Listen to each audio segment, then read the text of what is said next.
وسلام على عباده الذين اصطفى أما بعد فأعوذ بالله من الشيطان الرجيم بسم الله الرحمن الرحيم يا أيها الذين آمنوا كتب عليكم الصيام كما كتب على الذين من قبلكم لعلكم تتقون وقال رسول الله صلى الله عليه وسلم من صام رمضان إيمانا واحتسابا غفر له ما تقدم من ذنبه أو كما قال عليه الصلاة والسلام اللهم صل على محمد وعلى آل محمد كما صليت على إبراهيم وعلى آل إبراهيم إنك حميد مجيد اللهم بارك على محمد وعلى آل محمد كما باركت على إبراهيم وعلى آل إبراهيم إنك حميد مجيد. By now, everybody has been affected, directly or indirectly, by the death of a near or dear one. Around the whole country, around the whole world, in our local community. And as a consequence, the difficulty of getting together for the burial and for the funeral aside, we are only able to accommodate limited numbers. The process of bereavement is a difficult one at the best of times. And in situations like this, it's particularly difficult. And so I'm acutely aware that there will be many people who will be grieving in isolation, completely on their own. One of the hikmahs in the sunnah of the Prophet ﷺ and the sharia of Islam is that we deal with these situations very briskly, very quickly. And when a person passes away, the janazah often happens within a few hours. And this is the teaching of Islam. And this actually lightens the burden because it means that the process of closure can begin almost as soon as the event has happened. The sad occasion of someone's passing away is a major occasion. But after it happens, there's no return. You cannot return the situation to what it was before. A person cannot become alive again. They're not going to come back into the dunya. That being the situation, we need to start grieving. We need to start grieving and getting through the grief, the process of grieving, this natural human tendency. Allah Azza wa Jal has allowed it in His Sharia. This is the deen of fitrah. So the approach to closure begins as soon as a person passes away. As fast as we can, the person is prepared for the janazah and the ritual bath takes place and the takfeen takes place, the janazah prayer is performed, and then from the point of burial for 3 days, from the point of the janazah and the burial for 3 days, the process of offering formal condolences. And then it stops after that. It's almost as though our deen is saying that now it's time to try to move on, even for those people who have personally incurred the loss. Now, of course, the grief stays with the person. Sometimes for their whole life, they continue to grieve because someone very close to them passed away. The death of a relative, a parent, for example, is not something you can easily forget. Yet, at the same time, the Sharia teaches us to recognize this and accept it. And so, the pace at which this happens is itself full of wisdom, rather than having to wait for weeks where the mayyit might just be lying waiting. This isn't the teaching of Islam. It happens very briskly. And also, the advice is that wherever a person passes away, they're buried in the same place as much as this is possible, in the same locality. So Islam makes this easy for us. However, if we look at the wisdom in the condolences and the ta'ziyah, this has an added level. See, when a person has immediately lost a close member of their family or from their circles, this is a time when a person is vulnerable and they need that extra support, that moral support and that encouragement. In Islam, there is the idea of tawasi bis sabr, of encouraging another person to do sabr. It's like Amr bin Ma'ruf in another situation. You encourage people to do the right thing, the pious act. So sabr is one of those actions. When a person is being tested and they're in a difficult place in life, so to speak, to tell them compassionately to be patient might be all that they need. Sometimes this is just the advice that we need, just the advice that we need. I can remember when I stepped into the car to travel down to England when my own mother was in her final month, and I messaged one of my teachers, and his advice on that occasion, which served me well for that night, which was a final night, it was that He says, hold on to patience. That's what he said. He says, sabr se kaam lena. And this stuck in my head. At that point, it was the advice that I needed. So sometimes, and so just being encouraged by somebody, and this is what Islam is teaching us. So normally what happens is, when someone passes away, there'll always be, normally, somebody around who can sit with them and help them pass those difficult moments. My concern is now for those brothers and sisters who are in isolation and the normal hustle and bustle and visiting that happens after death isn't happening and they're on their own. Of course, we have the advantage of being able to contact one another over the phone and through the internet, but generally speaking, being in the proximity of someone who can be a source of support. And so what I want to say to those of you who may have been affected in this way, you may not have been able to be by the bedside of the person as you would have been in other circumstances. You may not have been able to be by their side and participating in their ghusl. You might not have even been able to go to the cemetery and participate in the final janazah and the burial. And this aspect of your life is torn away from you. You might have been in a different place. It might have been in your own household, in the physical house that you're living in. In all of these circumstances, understand that Allah Azza wa Jal is watching. And you know, it's mentioned in hadith that the mu'min, when pricked by a thorn, is given a reward by Allah Azza wa Jal. And when we were studying this hadith, our shaykh, he put his hand into one of his pockets and he took it out. And then he put it into his other pocket and he took it out. And he says sometimes you're looking for something like a pen, and you put your hand into one pocket and you can't find it there. And you put your hand into the other pocket and you find it there. That little inconvenience, which does not even register in your mind as an inconvenience, is rewarded by Allah subhanahu wa ta'ala. So if this is the case, if Allah's rahmah and mercy and karam and fadl is so extensive that He gives so much for so little, will He not reward a person when a near and dear one passes away and they accept this and they are patient?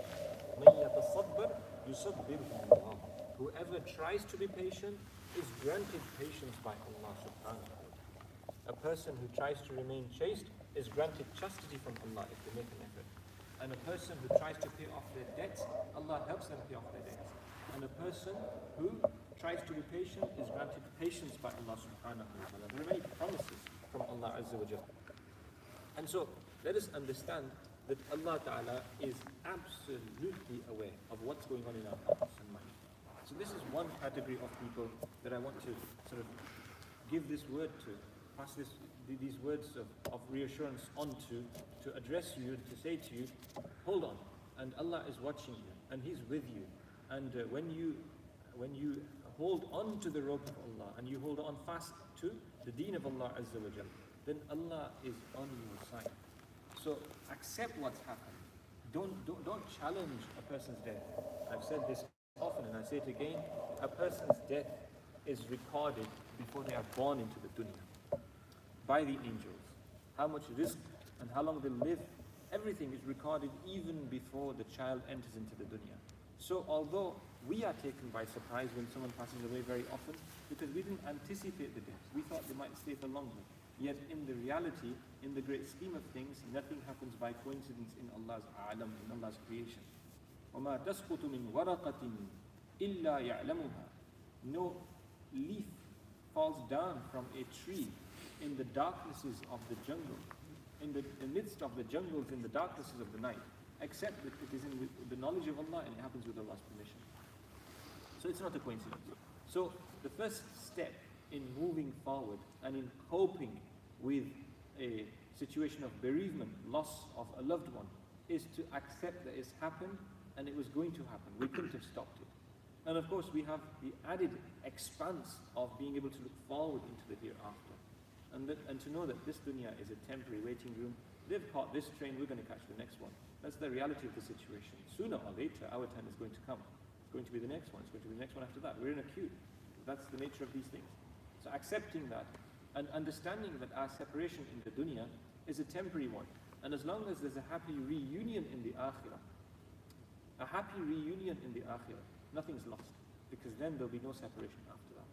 When friends will gather in Jannah, and you will not have the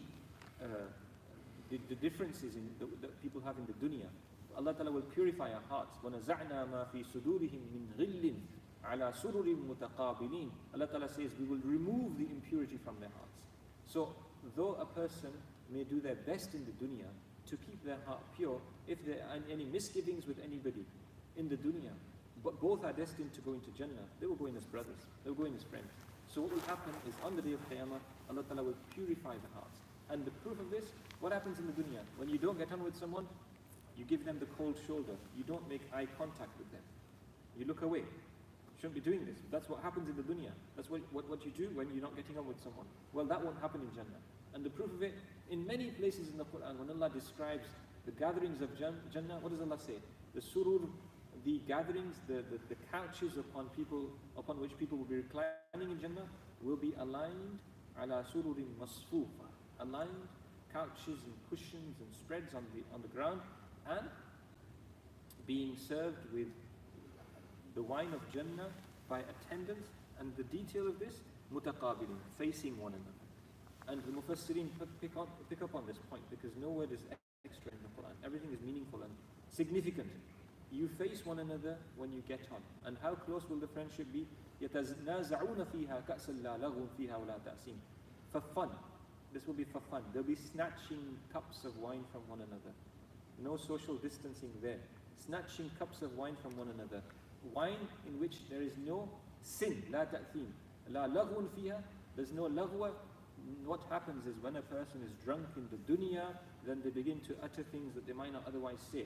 They lose their better judgment. And so they utter things which leads to arguments, and they'll get overexcited, too happy and too sad. The emotional condition and the intellectual state and the physical control is not there. That's not the case with Jannah. It won't cause this. And yet at the same time, لَذَّةٍ لِلشَّارِبِينَ. In another place in the Quran, Allah Ta'ala says, it will be pure joy for the drinker. لَذَّةٍ لِلشَّارِبِينَ. And so, it will not cause the intoxication of the dunya, nor will it cause it will not be the sins which a person is attracted towards in the dunya. As Rasulullah sallallahu alayhi wa sallam said, Al-khamru jumma'ul ithmi. Wine is something which gathers all types of sins together. People will get into fights and attack someone and assault somebody and insult somebody, and all sorts of things may happen just because of being in a drunkard state. Well, these things won't happen with the drink of Jannah. And then we also learn that from in other verses in the Quran, that the drink of Jannah will not cause headache. It will not cause headache. There will be no hangover. So it will not be the case that because the drinks of Jannah are not intoxicating, therefore there will be no pleasure. No, it will increase the joy of living in Jannah. And there'll be a whole variety of drinks. And in fact, the Quran describes different types of utensils, the pouring utensils, and the glasses and cups. In Surah Waqi, Allah Ta'ala mentions قَوَارِيرَ مِنْ فِضَّةٍ. This is an interesting combination. Qawarir means glasses, literally, as we say in the dunya. Qarura and qawarir, glass, the substance which is used to make drinking utensils, and window panes in the dunya. So a qarura, qawarir, these are glasses. But Allah says made of min fidda, silver. And the Mufassirin talk about this in some detail. And they say that this is something unique in Jannah, because the transparent and translucent nature of glass receptacles in the dunya is something which we will see in the akhirah in a different sense. And it'll be something which is glasses which are fashioned out of silver. So it won't be the silver of this dunya, it won't be the glass of this dunya. The two will be brought together in that unique beauty which we can only imagine, and still get it wrong in the dunya, because the beauty and the joys and luxuries of Jannah are beyond imagination. So, I was saying that in the akhirah, there'll be no impurity in people's hearts. And so when you incur a loss in the dunya, when a niyyah and diwan passes away, you also have, as a Muslim, the added reassurance that this is a temporary separation, and inshallah, when we meet in Jannah, it'll be a meeting of pleasure and joy, and nobody will be giving each other the cold shoulder. The hearts will be pure. People will be facing one another, eating together, and there'll be all the possible luxuries that we can imagine, and exponentially more. Rasulullah sallallahu alaihi wasallam says in describing Jannah, "Ma la aynun ra'at," what no eye has seen, no ear has heard, nor has ever entered, and that which and not that which has ever entered, and that which has not entered any person's heart either. No human being has ever conceived of those thoughts. Now, if we can compare this to the surprise element, what do you do when you want to give your child a gift? When children unbox gifts, or when they are anticipating a gift, the enjoyment that they have in tearing off the wrapping and opening the box and taking something out. Well, this is the nature of the entire akhirah, the Jannah of Allah Azza wa Jal. It is going to be of a quality, of a description, of a dimension which we cannot imagine at all in this dunya. So this is one point which I wanted to make today. And the second, there's a couple more. The second point I want to make is related to the youth in particular. And there are various elements here. It goes beyond the specific sort of category of youth, but the youth in particular, I want to mention here. And I want to remind you, I'm not generalizing, and I'm not assuming that every young person, or anybody else for that matter, is in these circumstances. But I know, and we know, that there are many who are. And we're talking here about those young people who, in their isolation, will be whiling away hours of time on the internet. And perhaps, as a consequence, spending time engaging in activities on the internet which they might be embarrassed if other people knew about. And so I want to say to such brothers and sisters of any age and description, look, as a Muslim, our Shaykh summarized it in a single word. When you click, when you press a button, virtual or physical, when using digital technology, ask yourself the question, is this taking me one step closer to Jannah or one step closer to Jahannam? Just ask your conscience that question. Simple way of looking at things. What am I doing this for? So it's going to be one of three, isn't it? Either it's going to be an act of piety, or it's going to be an act of sin, or it's going to be neither, which means it's wasting time, which is not good either. So what am I doing this for? If anything, for those who are well and healthy and have time on their hands, this should be an opportunity to achieve new goals. And with Ramadan coming, it should be about memorizing more Quran, for example, or more knowledge, more ibadah. There are so many positive ways, more dunyawi knowledge, and increasing in some area of reading and research which you haven't previously had time for. So the luxury of time should be used as a precious and temporary asset. So this is one element. The youth, the passions of youth, ensuring that we do not spend our time doing things online which might be a cause of regret for us in our dunya, in our akhirah, detrimental to our dunya. Specific point. The next point I want to make, and this is for everybody, and I've been saying this over the last few days from time to time, we all need to be very, very particular in investing every ounce of energy that we have in enhancing and improving our family relationships, and be this with our siblings, or with our spouses, with our children, with our parents, with our relatives, those in close proximity to us. And of course we can make contact with those who are not with us in our physical household. Those relatives we ought to be in touch with using the telephone, using the internet. So maintaining those ties. But the people we're living with in particular, there are lots of reasons. It's not just that they're our family, blood, kith and kin. It's also the fact that we're together. The Quran mentions this separately. وَالصَّاحِبُ بِالْجَنْبِ, the person by your side. This is the person who is in your company temporarily. If you happen to be, in ordinary circumstances, sitting next to somebody on a bus, on a train, on a plane, standing next to somebody in a queue, that temporary sharing of time and space means that the other person has rights over you. That's what the Quran is saying. Whoever they may be, a complete stranger, treat them well. Make sure, first and foremost, that we are not a cause of suffering for them. And then if we can be a cause of assistance for them, a cause of comfort for them, in whatever capacity, then that ought to be taken care of as well. So this aspect. Now, if this is the case, if Islam is saying that we ought to take care of somebody, ensure that we don't cause them suffering and inconvenience, even if they are a complete stranger and they are by our side for a temporary amount of time, then what about people who live with us and we live with them? So this might mean sharing the housework and not being the person who's always attended to. This might mean biting the tongue and not flying off the handle at the slightest thing. This might be quality time. I worry that with everyone's private digital devices, we might be in a situation where people are unnecessarily isolating without any reason. As many people, young people in particular, if you forgive me for saying this, might have a tendency towards anyway, even when we're not in this situation when we have to have social distancing. Now, I'm talking here about people who lock themselves essentially in their rooms, don't want to be disturbed, only come out for food, to put their head into the fridge perhaps, into the food cupboard, and the rest of the time is spent completely aloof. This is no way of spending family time. No way of spending family time.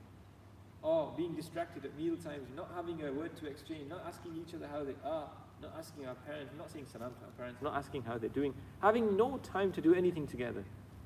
What a wasted opportunity. That shouldn't be our day-to-day norm. So let's build some bridges. And you know, sometimes the initial, oh, what's come over you today? Element, because you've never done it before, you don't want to do it now. Well, bite the bullet and accept those comments as well, and just establish some positive relationship for everybody's sake and for the reward that you get. Don't do it because you expect to be appreciated and acknowledged. Do it because that's what you're meant to be as a person, and that's what Allah Azza wa Jal expects from you. وَالصَّاحِبُ بِالْجَمْعِ, that you are a cause of comfort for people around you, and there are extra layers of obligations upon you towards your family members. So this is another point. Then there are other points we could mention here before I come to the theme of Ramadan. One of those points is the economic impact on people's livelihoods. Now, my sympathy goes out especially to those people who have been affected to such a level that their needs are not being met. If you can't get food on the table and pay your essential living costs at the moment, then I make lots of dua for you. May Allah Ta'ala accept our dua and may Allah Ta'ala assist you in this situation. I mean, this is why in the Central Masjid, one of the initial moves we made in the early days of the lockdown was to establish a line of contact for people who might be in a situation of dying. So confidentially, you can contact us in the Central Masjid, and we will do what we can to assist you, inshallah. But the point is, these people I have lots of sympathy for. But if this isn't your state, and all you worrying about is a temporary blip in your normal, comfortable income, then frankly, don't indulge in those thoughts. That tomorrow will look after itself. Allah Azza wa Jalla will give you your daily rizq. The whole world is in the same melting pot together. It's not a time, you know, in order to escape from your own financial worries, let us do this by worrying about others instead. What does this do? It opens the heart up and it makes it bigger. And you realize that my world is not the only world. Everyone has their own world. And we're a big family as human beings. So when we learn to have some charitable thoughts for everybody else, then what happens is we realize that our own concerns might really be very small.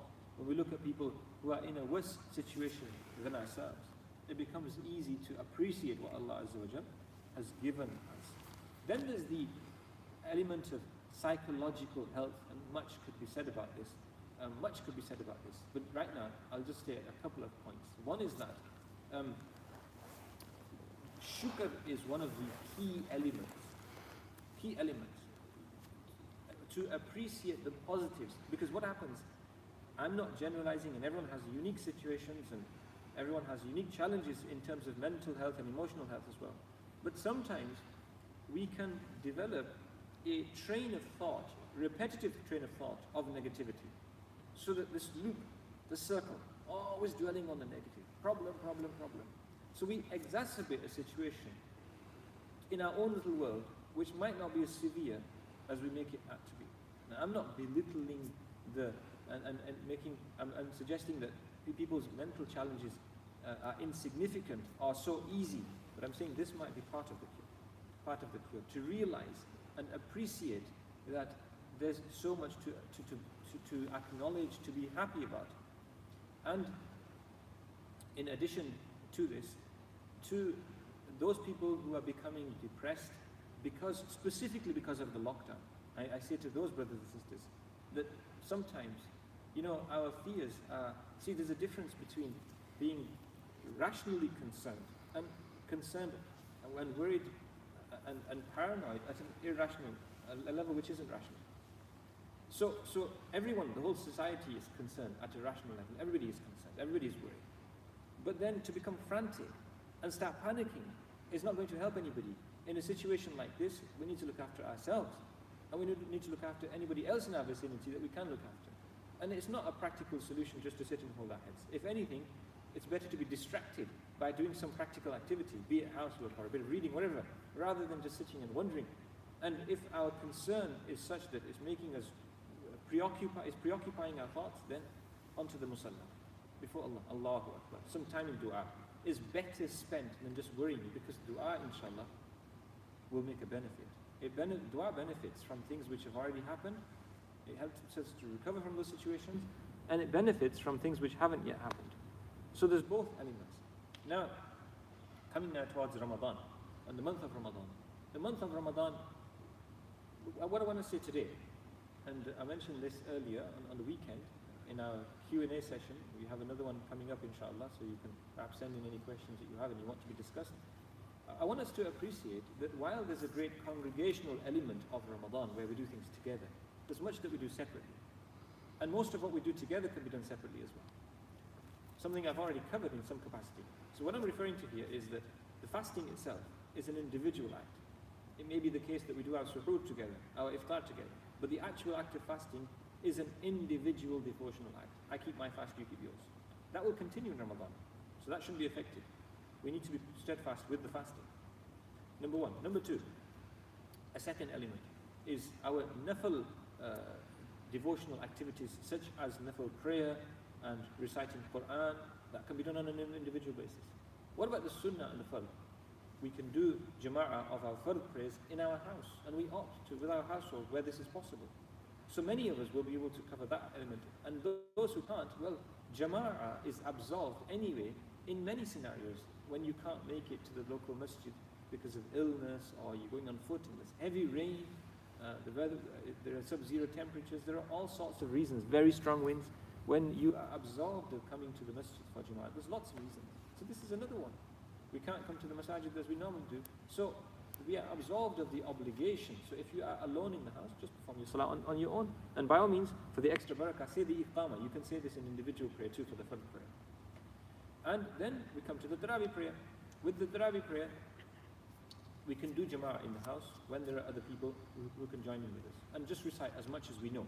Those who are huffaz, alhamdulillah, lead your family in jama'ah. And don't leave tarawih prayer this year because you're not in the masjid. Do it. Just take the plunge and Allah will help you. And those who know some juz of the Quran, read all the ajza that you know. And repetitively if you have to keep up the one juz daily routine at least, in the 20 rakats. And those who know a couple of juz, recite those. Recite as much Quran as you know and memorize more if you can and revise what you know. And remember, and I mentioned this as well in the weekend Q&A on this point, I want to mention again here, the Sahaba were not born huffaz. And many of them, for those who are adults and they tell themselves, oh, I'm too old now. Well, the Sahaba, the majority of the Sahaba will have done ifas, the famous ones, the four khulafa, for example, the Ashra Mubashara, the Sahaba who were adults when Rasulullah invited them to Islam and they took the Shahada as adults.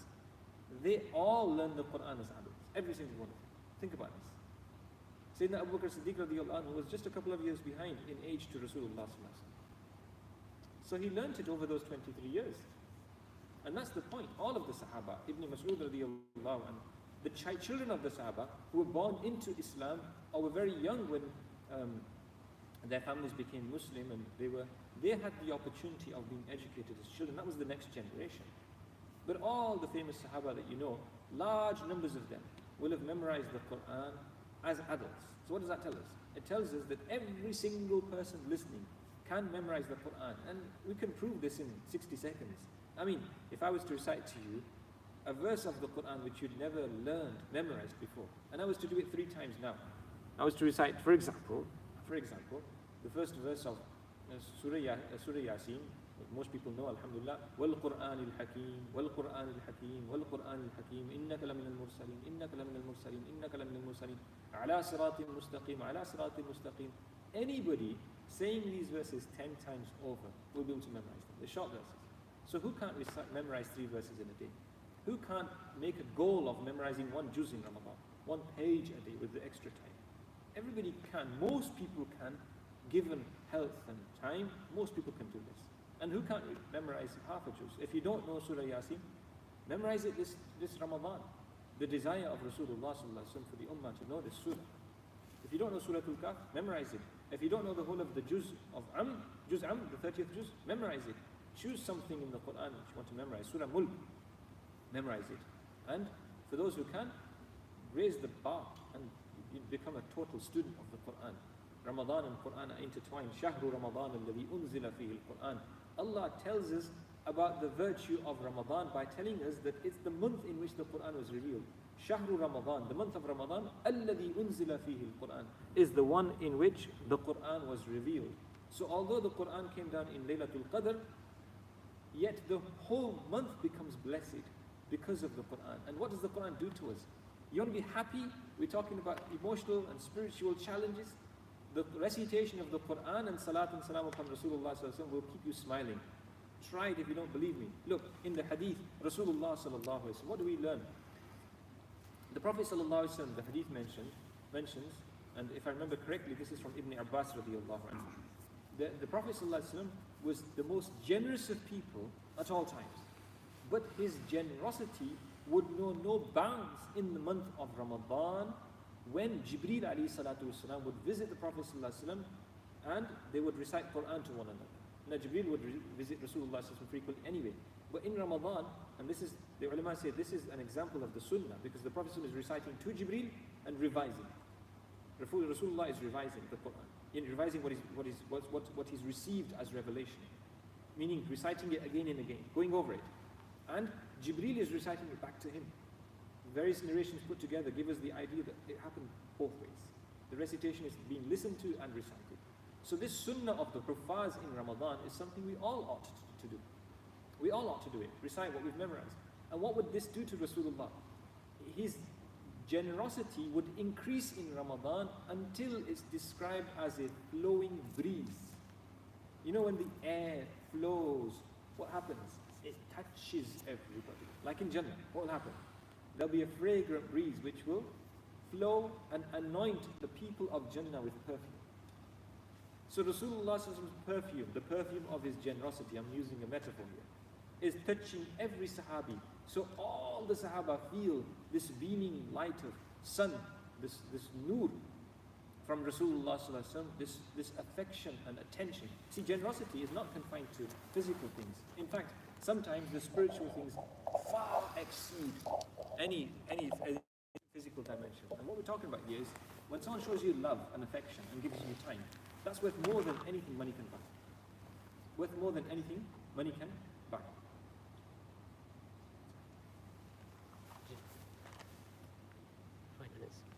Anything more than money can buy. So when Rasulullah and this is the sunnah of Rasulullah, at all times when the Prophet would turn towards someone, he wouldn't turn his head towards them, he wouldn't turn his eyes, he would turn his full person towards that person. But the Prophet had time for people. And there was barakah in the Prophet's time. So this generosity would be increased such that in the month of Ramadan, everybody would feel touched by this generosity. Everybody would feel the Prophet's love is touching, his affection, his attention is touching. Now, this is an impact at one level. This is the Prophet's personal nobility, of course. And that's there. And that's our example, which we ought to follow. At another level, when is this happening? When there's a special connection with, an even greater connection with the Quran, with Jibreel, with the angels? Well, Allah has put an element of that for this ummah, for all of us, in the Quran, in Ramadan. How? Because one, we recite more Quran in Ramadan because of the special connection of the nighttime prayer and Sunnah. And two, Jibreel also descends in Ramadan in Laylatul Qadr, which could be any of the nights of Ramadan. Yes, many opinions are saying the last 10 days, and many are saying the 27th, some are saying the 25th, the 29th, 21st, the 23rd, all of those are covered. It could be a different night each year. But in reality, if we look at the whole set of narrations associated with this theme, it's actually possible for Laylatul Qadr to be in the first 20 days of Ramadan, some nights as well, so some years as well. So every night could be Laylatul Qadr when the angels descend, تَنَزَّلُ الْمَلَائِكَةُ وَالْرُوحُ. So I've gone and I've wandered in many different directions. I hope what I've said has been a source of benefit for us all. I continue to make dua for all my brothers and sisters, everybody, and I hope that you are all making dua as well for everybody. I hope that when you raise your hands, you're going beyond yourself and making dua for the whole of humanity. May Allah accept what we've said and make it a source of benefit for us all, and grant us tawfiq to seize the opportunity of Ramadan. And a few words to my Urdu speaking brothers and sisters. نحمده ونصلي على رسوله الكريم اما بعد. چند ہفتے گزر چکے ہیں اور ابھی چند ہفتے اور اس حال میں ایسے لگ رہا ہے کہ گزریں گے، مگر عرض یہ ہے کہ اس وقت جو زائد وقت اللہ تعالیٰ کے فضل سے ہمیں بہت سوں کو حاصل ہے، فرصت حاصل ہے، اس کو ہم غنیمت سمجھیں اور اس کو ضائع نہ کریں اور ایک ایک گھڑی کو وصول کرنے کی کوشش کریں، بالخصوص جب کہ رمضان المبارک کا مہینہ قریب ہے اور ابھی چند دن ہی باقی ہیں. تو نظام الاوقات، جب ہمارے مشائخ فرماتے ہیں کہ جب ایک نظام بنایا جاتا ہے اور جب وقت کی قدر کی جاتی ہے تو پھر وقت میں برکت ہوتی ہے. اور ہمارے تمام اکابر کا یہ معمول رہا، رمضان میں بھی اور غیر رمضان میں بھی، کہ وہ ایسا نہیں ہوتا تھا کہ کیف متفق کہ یہ کام ابھی کر لیا اور یہ کام ابھی کر لیا اور جب خیال میں آیا تو یہ کام کر لیا، بلکہ ہر چیز کے لیے ایک وقت متعین ہوتا تھا، کھانے کے لیے بھی، آرام کے لیے بھی، اور لوگوں سے ملاقات کے لیے بھی، اور عبادت کے لیے بھی، خلوت کے لیے بھی، خاندان کے لیے بھی، اور استراحت کے لیے بھی، ٹہلنے کے لیے بھی. تو ہر چیز کے لیے ایک وقت متعین ہوتا تھا. ایک مرتبہ حضرت تھانوی رحمۃ اللہ علیہ ٹہلنے کے لیے جایا کرتے تھے، تو ایک مرتبہ صبح سویرے تو ایک مرتبہ ٹہل رہے ہیں اور ساتھ میں ایک خادم ہے. تو حضرت تھانوی رحمۃ اللہ علیہ نے جیب سے ایک کاغذ نکالا اور قلم سے اس کے اوپر کچھ لکھا اور پھر اس کاغذ کو دوبارہ جیب میں ڈال دیا. پھر اپنے خادم سے پوچھا کہ میں نے ابھی کیا کیا؟ تو انہوں نے عرض کیا کہ حضرت آپ نے جیب سے کاغذ نکالا، اس کے اوپر کچھ لکھا اور پھر دوبارہ جیب میں ڈال دیا.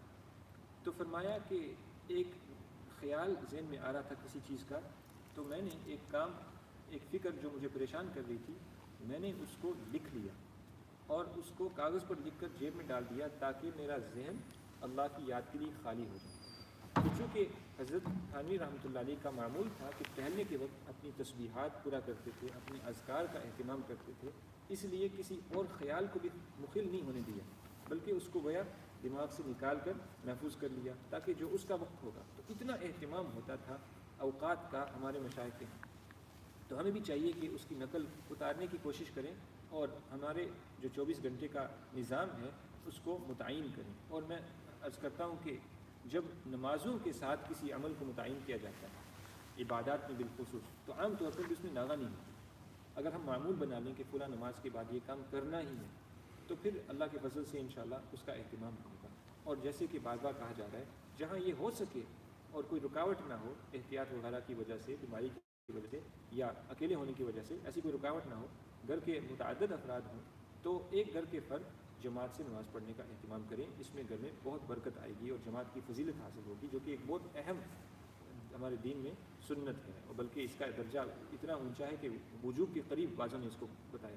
تو جماعت کے ساتھ نماز پڑھنے کا بہت اہتمام کرنا چاہیے، اور اس میں 2 افراد بھی ہوں تو جماعت ہو سکتی ہے. تو رمضان کی مبارک گھڑیوں کو وصول کرنے کی بھرپور کوشش کریں، اور سب سے بڑی چیز قرآن کریم کی تلاوت. اور جیسے کہ میں نے عرض کیا، جو یاد ہے اس کا دور کیا جائے، اس کا تکرار کیا جائے، اس کا دور کیا جائے، کسی کو سنایا جائے، سننے اور سنانے کی سنت، اس کا اہتمام کیا جائے تاکہ جو غلطی ہے وہ نکل جائے. اور جو یاد نہیں ہے اس میں جتنی بھی عمر ہو اس کی کوشش کریں کہ تھوڑا سا اور یاد کریں اور حفظ کرنے کی کوشش کریں جتنا ہو جائے. دیکھیے صحابہ کرام رضی اللہ تعالیٰ عنہ میں مشاہیر صحابہ بڑی عمر میں اسلام لائے، بڑی عمر میں، اس لیے کہ جن صحابہ کی پہلے سے ہی کافی عمر تھی جب انہوں نے کلمہ پڑھا، اور جب رسول اللہ صلی اللہ علیہ وسلم نے دعوت دی تو وہ تو قرآن نازل ہی اس کے بعد ہوا. تو خلفائے راشدین، عشرہ مبشرہ اور کتنے صحابہ، سیدہ عائشہ رضی اللہ عنہ، انہوں نے سب نے قرآن آہستہ آہستہ یاد کیا ہے بڑی عمر میں، بلوغ کے بعد اور بڑھاپے میں بھی. بہت سارے صحابہ کی عمر دیکھیے، حضرت ابوبکر صدیق رضی اللہ عنہ کی عمر حضور صلی اللہ علیہ وسلم سے بس 2 سال کا تقریباً، اس سے ذرا زیادہ فاصلہ تھا، کوئی زیادہ فاصلہ نہیں تھا عمر میں.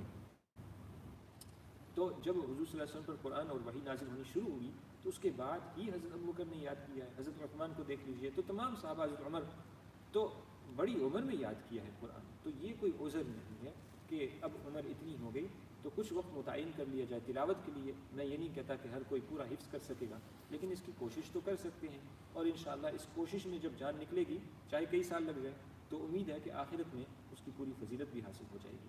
تو ایک تو یہ بات کہ قرآن کریم، تو یہ 2-3 باتیں ہو گئی. ایک تو نظام الاوقات، دوسرا قرآن کریم کی تلاوت، تیسرا اذکار جتنے بھی ہوں کوشش کی جائے، استغفار کا اہتمام، تیسرے کلمے کا اہتمام، سبحان اللہ والحمد للہ ولا الہ الا اللہ واللہ اکبر ولا حول ولا قوۃ الا باللہ العلی العظیم، اور درود شریف جو کہ ہر مشکل میں آسانی کا ذریعہ بنتا ہے. رحمت ہی رحمت، درود شریف پڑھنے والے کے لیے رحمت ہے. یہ تو ایک بہانہ، ہم رسول اللہ صلی اللہ علیہ وسلم کی خدمت میں کیا ہدیہ پیش کر سکتے ہیں. تو اللہ کے حضور جب ہم درخواست کرتے ہیں کہ اے اللہ تو ہی اپنی شایان شان رسول اللہ صلی اللہ علیہ وسلم پر اپنی رحمتیں نازل فرما، تو اللہ تعالیٰ حضور پر ہماری طرف سے بھی صلاۃ و سلام کی بارش کرتے ہیں، اور اس کو ہماری طرف سے پیش کیا جاتا ہے. اور اللہ تعالیٰ اپنے فضل و کرم سے ہم پر بھی اپنی رحمتیں نازل کرتے ہیں، اور خود رسول اللہ صلی اللہ علیہ وسلم پھر بھیجنے والے کے حق میں دعا کرتے ہیں، اور پھر قیامت کے دن شفاعت بھی کریں گے انشاءاللہ. تو اس لیے یہ کام کرنے کے ہیں. اللہ تعالیٰ توفیق عطا فرمائے. بچوں کی تعلیم کی طرف توجہ کی جائے. یہ تو بہترین موقع ہے کہ اپنے خاندان والوں کو بٹھایا جائے، اپنے بچوں کو پرانے بزرگوں کے قصے سنائے جائیں، خاندانی بزرگوں کے قصے بھی سنائے جائیں، رشتہ داریوں کا تعارف کرایا جائے. سیدنا عمر میں اپنی بات ختم کرتا ہوں. سیدنا عمر رضی اللہ عنہ منبر پر کہا کرتے تھے کہ اپنے بیٹوں کو، اپنے بچوں کو ان کا نسب سکھاؤ. باپ کون، دادا کون، نانا کون، نانی کون، دادی کون، دادی کون، دادا کون، یہ پھپھیاں، خالہ، ماموں، تاکہ صلہ رحمی کر سکیں. تو رشتہ داروں کا تعارف، رشتوں کے نام بچوں کو آج کل یاد نہیں ہوتے. اور پھر خاندانی تاریخ اپنی سنائیں کہ کیسے بڑوں نے کون کون سی مشقتیں کس زمانے میں اٹھائیں، کیا کیا کام کیا، ان کے کارنامے کیا تھے، ان کی صفات کیا تھیں.